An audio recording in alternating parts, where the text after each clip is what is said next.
Welcome back to the #1 breakfast show in the country, Morning at NTV, and many thanks for staying with us. Well, my name is Romy Busiku. The losers and the winners of the just concluded parliamentary and presidential election are actually nursing financial wounds up to date. You do have politicians like Farida Nambi, who spent 1.5 billion Uganda shillings in the just concluded campaigns, and she still did lose that same election. She's now actually appealing to the president to come and alleviate the stress that she has undergone. Some politicians even sold houses, cows and goats, but still did lose in this election that is just concluded. So what does that all mean? I did win this election, but then I am financially distressed. What does that mean? I spent 2 billion. And now I'm going to be in office after the swearing in May. Am I going to spend the first 2 years amassing or bringing back the money I spent, or am I going to spend all those 2 years actually giving back to the community? That answer that you have is as good as mine. They will actually spend their time bringing back the money they spent during this election. Well, I do have the Executive Director, Alliance for Campaign Finance Monitoring, that is Mr. Henry Muguzi. He's here in studio with me. He's not alone. We also do have the DP spokesperson, Democratic Party spokesperson, Okola Opiolo Amanu. He's also here to talk about this very, very contentious situation of a commercialization of politics. Very good morning, gentlemen. Welcome to Morning at NTV. Good morning, Romeo. It's better to be here. Indeed. Let me start with you, Mr. Muguzi. The report, what can you tell us about the Alliance for Campaign Monitoring report that was authored? Thank you very much. So the Alliance for Campaign Finance Monitoring, of course, as a matter of routine, every time we finish an election, we have to come back to the people and tell them how much was spent. Right now, we are in the final stages. We are finalizing the report. So what you are seeing now are snippets of it. Now, the report highlights that 2021 was the most costly election Uganda has ever seen on the part of political parties, but also on the part of candidates. The candidates that participated in this, and remember, 50% of these did not come on any party ticket. They were independent. So 50% of them were independents, and they spent crazily, in a crazy manner. Today, whether they won, whether they lost, all of them are nursing, like you said, serious bruises. In fact, in our own words, we say they are financially tattered, shattered, and battered, that some of them don't have even lost their mind. Now, we're in a situation where we are having an 11th parliament that is going to come with very hungry human beings, that you wonder how they're going to make up for this, because you said, you know, people spent 2 billion, for example, but when you compute annually from the earnings of a member of parliament, I think you can make like 400 million a month. I mean a year, 400 million. So in 5 years, they can only recoup 2 billion. So if you spent 2 billion already, so you're going to spend the 5 years bringing back your money. But even then, it won't come back, because look, you spent 2 billion, you can only get 2 billion from Parliament out of your normal salaries. So how are you going to make ends meet? There's something we don't understand. Yeah, and this is concerning. Mr. Muguzi, would that make me a doomsday preacher if I say these leaders, once they get to Parliament, they're going to spend the first 5 years, or even the first 3 years, recouping this money? Yes, but also, look, okay, that's correct. So it's not doomsday preaching, it's true. It's true. But the bigger point is how. How? Because ordinarily you would recoup it by getting the monthly, receiving the monthly remuneration, okay, salary. But then that won't be.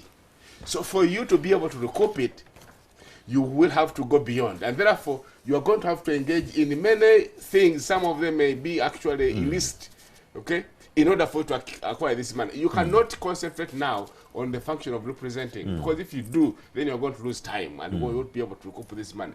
So it's amazing, and we need to study closely how this 11th parliament is going to conduct its business for the purpose of learning and informing what kind of democratization we need to have as a country. All right. That is the Executive Director for the Alliance for Campaign Monitoring, Mr. Henry Muguzi. Let's first go to my reporter, Stephen Imbide. Then we shall return to this conversation. He's talking to Evariste Kayondo at Aponye Mall. Very good morning, Stephen Imbide. What is the latest where you are? Stephen Mbide? All right, we experienced some technical difficulties with Stephen Mbide, but he shall be talking to Evaristo Kayondo at Aponimo when we actually rectify that feed. I still do have Opio Kolalo Amanu and Muguzi Henry. Opio Amanu, what do you make of all this that is happening? Politicians spending loads of cash during the just concluded election. Yeah, Romeo. The effect on the leaders we have. First of all, desire to thank you for hosting me once again. But I think it is important that before we do consider the situation at present in terms of commercialized politics that the country finds itself in, we should trace the origin, like what is the genesis of this whole thing. It is not in doubt that the colonialists left a multi-party system of governance to this country. Unfortunately, this multi-party system was not given time to mature, because in 1962, by 1969, political parties were banished. There were attempts to bring them back 1980s, late 1979s, but such efforts did not yield much in terms of the quality of what is expected as being those things or the activities of a political party. By 1986, these political parties were sent into abeyance for 2 decades. Until 2006, when they were opened. Now you can realize that it was really very, very difficult for the country to understand, and the Ugandans to understand the concept of multi-party democracy. Why am I bringing this? It's because in these 2 decades of suspension of political parties between 1986 and 2006, we had a movement system. Now, wouldn't we put that timeline to 1971? Not 1986. No, when Amin came.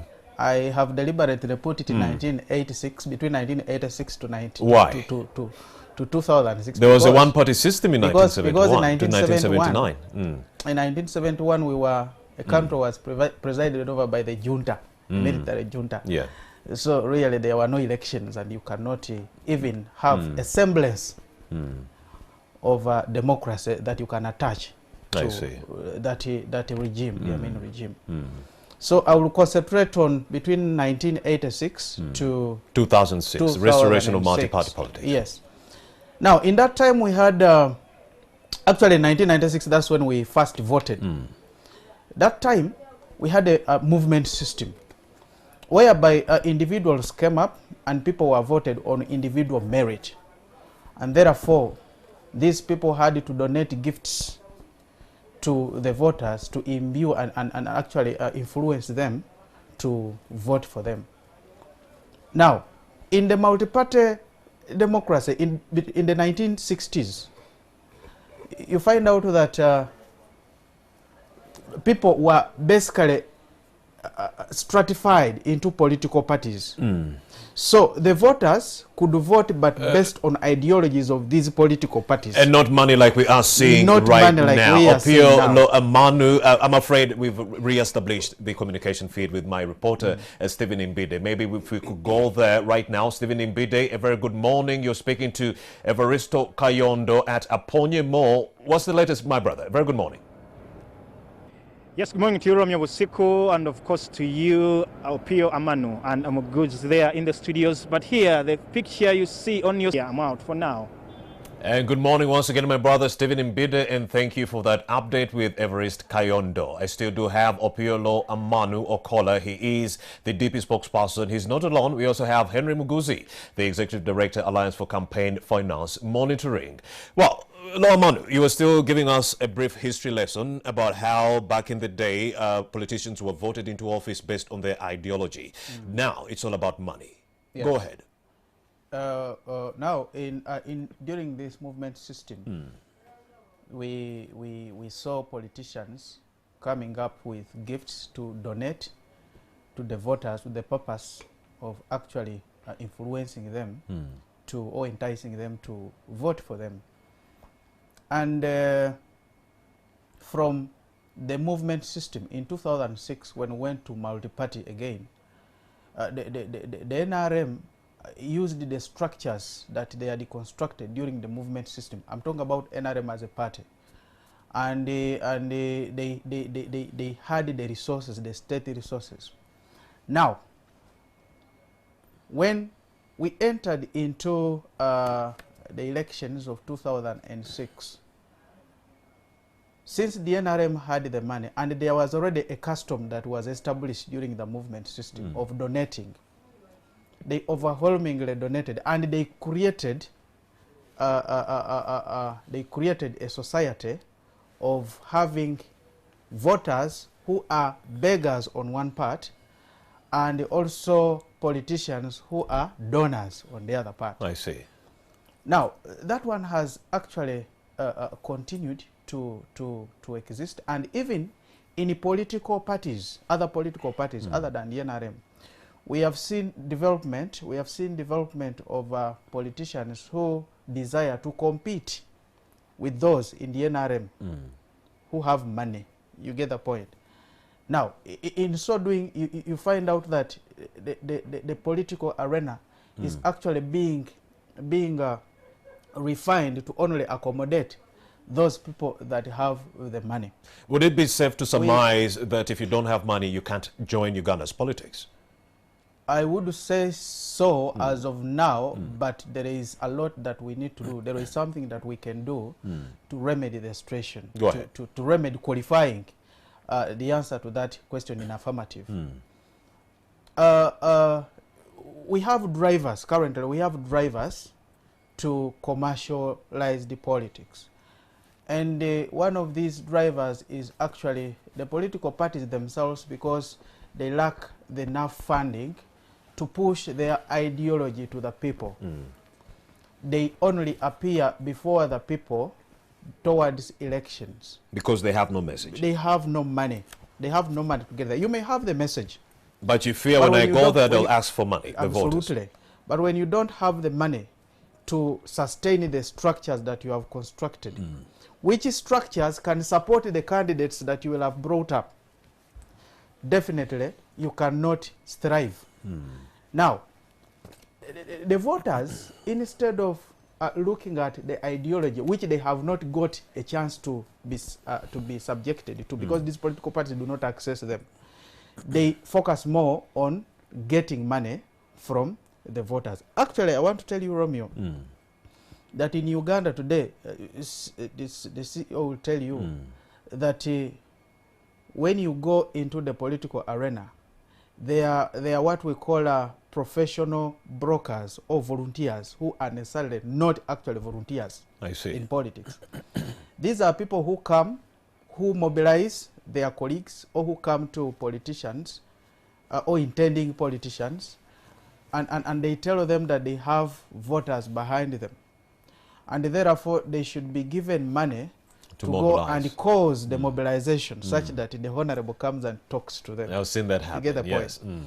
Now, it is very unfortunate because these brokers have turned this into a job, and they are making politicians' life very hard to survive in the political arena, especially if you don't have money.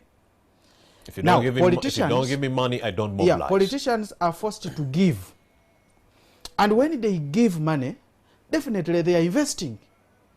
You cannot expect that person who has invested $1 billion to come back to you and actually offer representation. You cannot expect that person who has spent 1.5 billion in campaigns to actually resist the temptation of receiving money from the executive.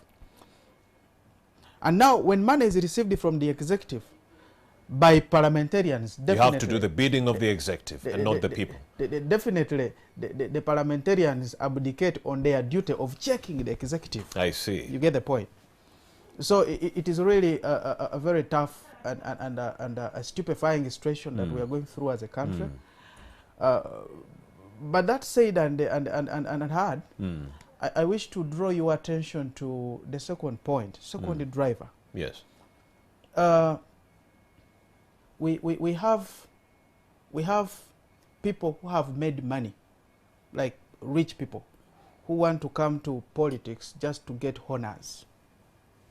And such a person who is wealthy will not actually mind about spending an opulence of wealth on campaigns, making it expensive for his opponents. Because if he's spending money, the language that is being spoken is the language of money. Yes. So the opponent would have to, step up the bar, which is impossible if you don't have money. In case the opponent, in circumstance, actually, in the event that the opponent fails to meet the requirements or the standards that the society was cornered into of actually receiving. Opio Amanu is the DP spokesperson. The ED Alliance for Campaign Monitoring is Henry Muguzi, and he's still here. Go ahead. Yes, I want to talk about something. Yeah, I think it should be understood that you cannot contest in an election without money. Politics needs money. Candidates need money. Political parties need money. And that's okay. Because politics needs money. You need money to pay agents, need money to advertise, do posters, and so on.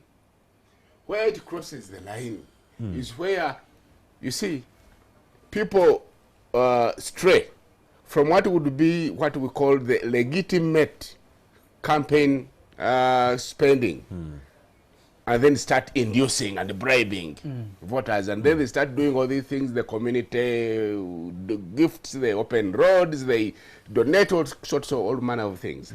It should be understood though that in countries where let me first say this, we are faced with a worrying situation where we saw in 2000 and in this election the candidates that had the potential but did not have money, they were actually bankrolled, financed by self-seeking businessmen.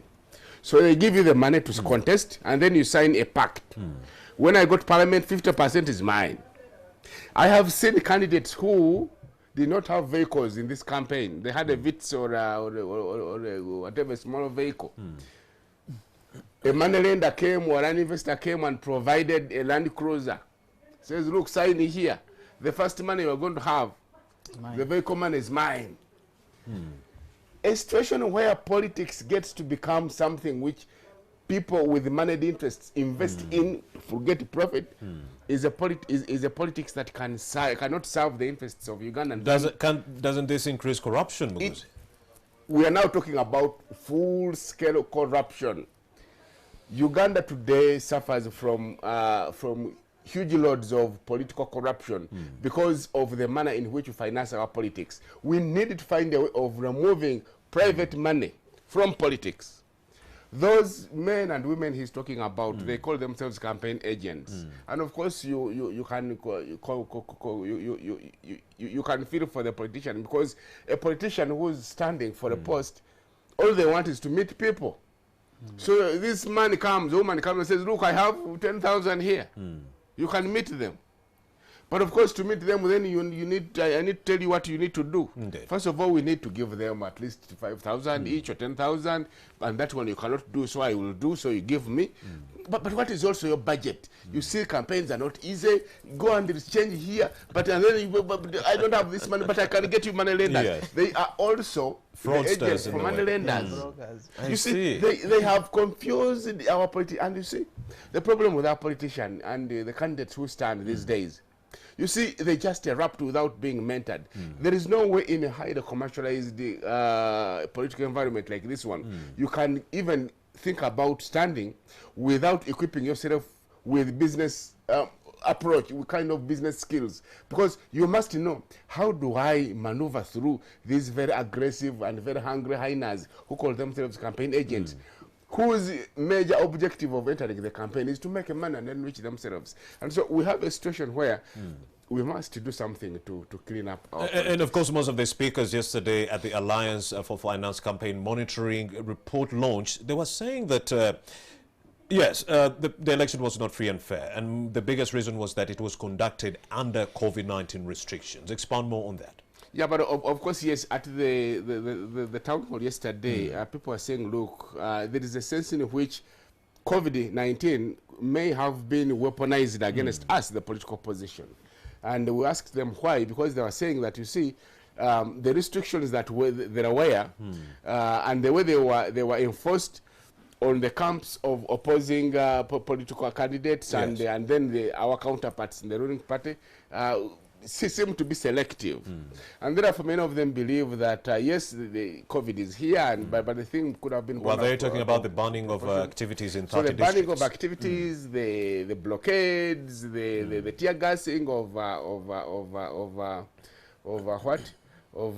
supporters, but I think also the lack of adequate awareness, because you see, we went into this election no civic education, with voters not really sensitized about the situation of how they are going, should they act in that COVID campaigns.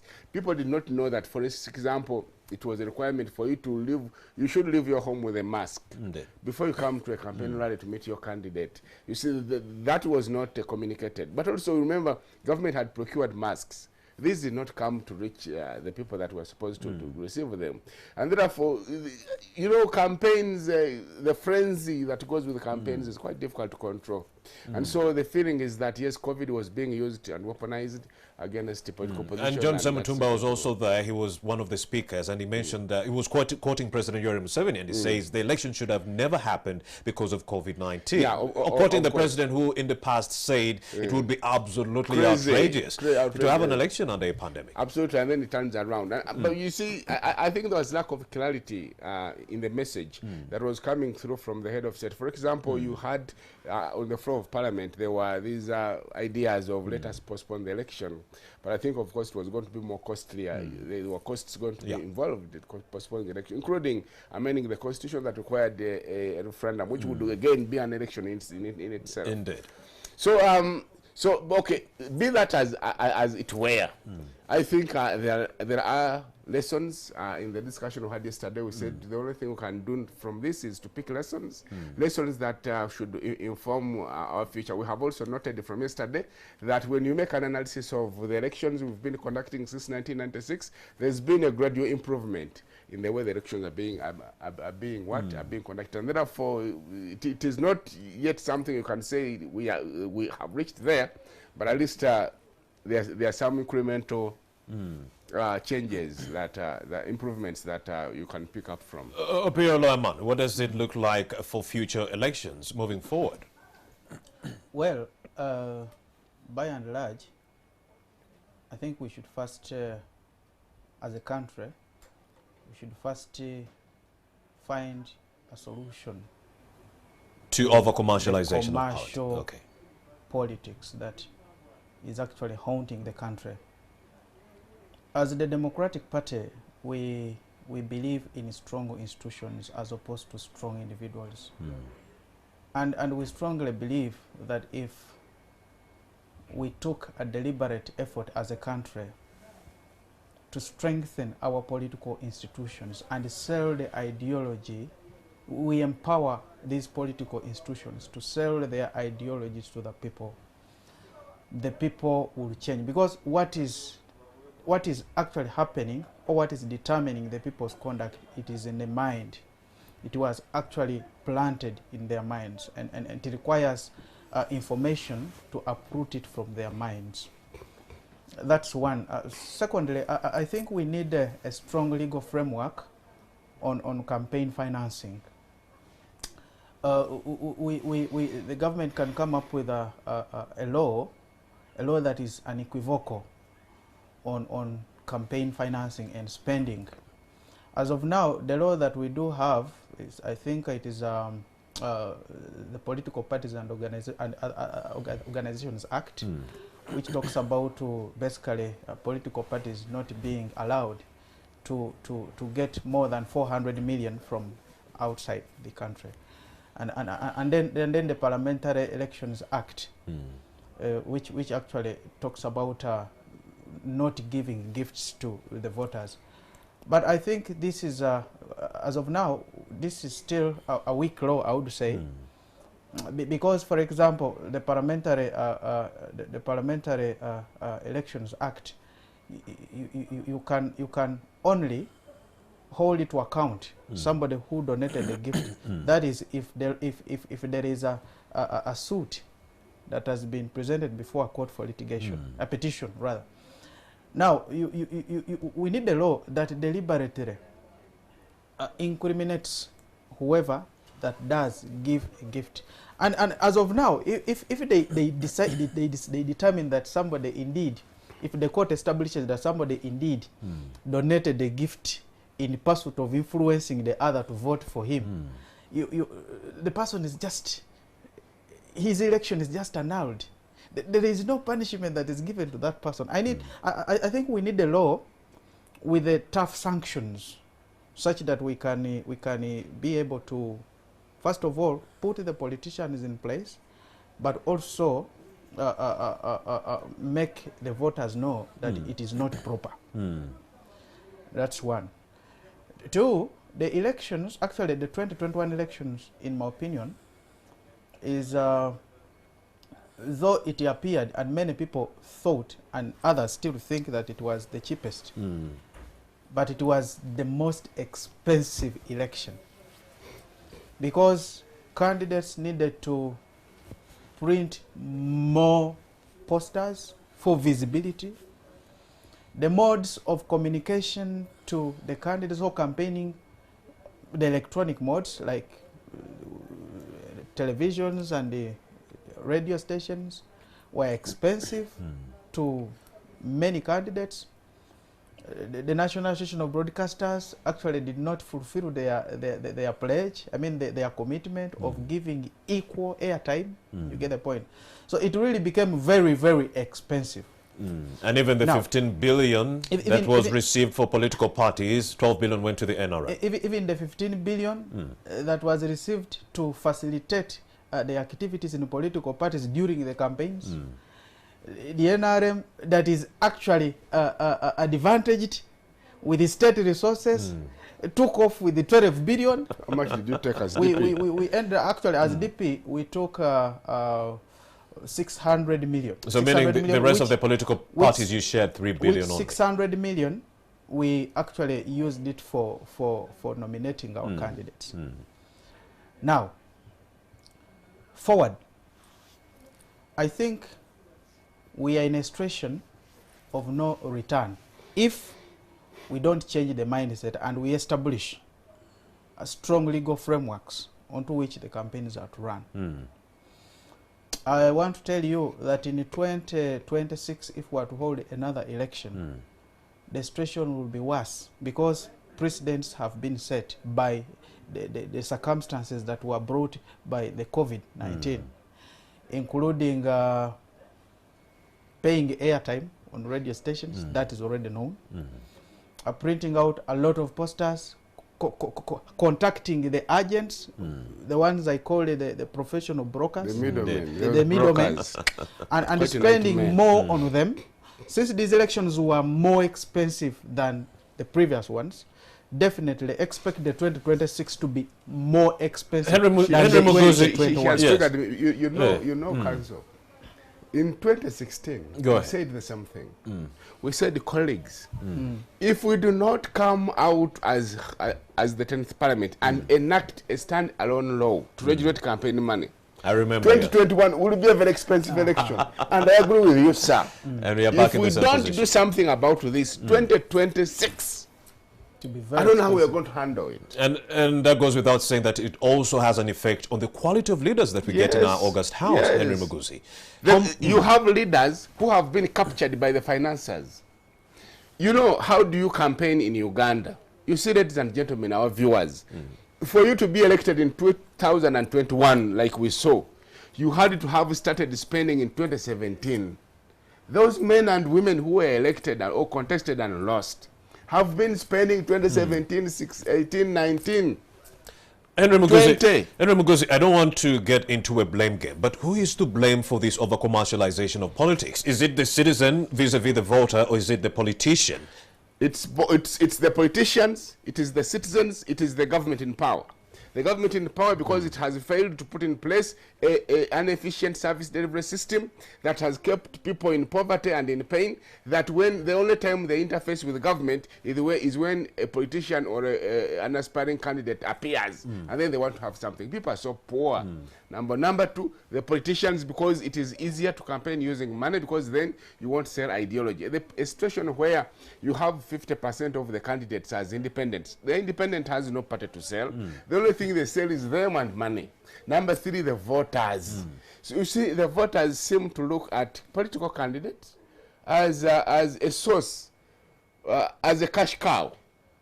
And therefore, until this perception changes, I think, so we all have to be blamed, but of course even as civil society and you the media, I think we need to get into a situation where we roll out a very rigorous civil public awareness campaign. There is the People's Parliament, a free platform. Henry Muguzi, please come around. We could do a countrywide assessment of what is happening, so that we could go out there and you know, enlighten the individuals of this country about over-commercialization of our politics in this country. Come over to the People's Parliament. How much money was spent in this election? In this election, we think we have spent upwards of 2 trillion. Ladies and gentlemen, when you compute all the monies that all the candidates, political parties that contested, and you remember we had an unprecedented number of nominated candidates. For the first, you had, I think on average, for a parliamentary seat, we had about 5 candidates competing. There are places where we had 9, 10, 11. Because of that huge number of candidates, a lot of money was spent, and because they started spending early. Because for us, when we look at campaign spending, we look at all that you have spent from the time you started aspiring to the time you get to the election.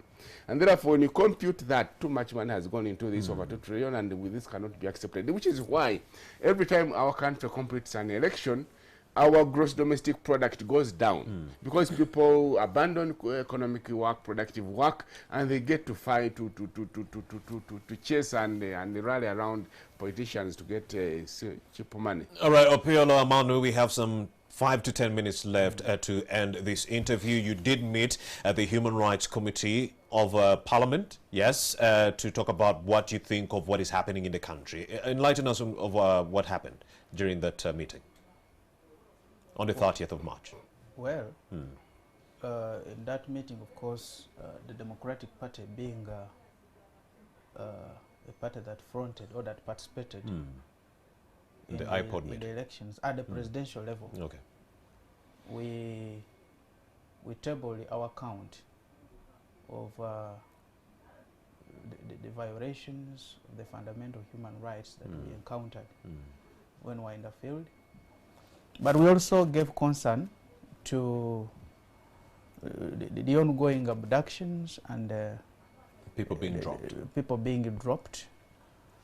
You see, when we discussed the matter of releasing the people in the iPod summit, we actually did not contemplate that they were going to be dropped in the manner that they are being dropped.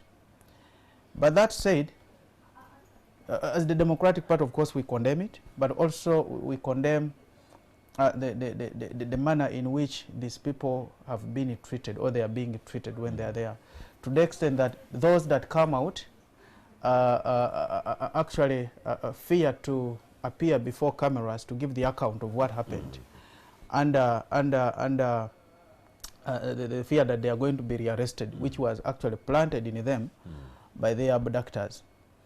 And in our opinion, we think this is actually contrary to the freedoms of free expression that is expressed in Chapter 4 of the Constitution.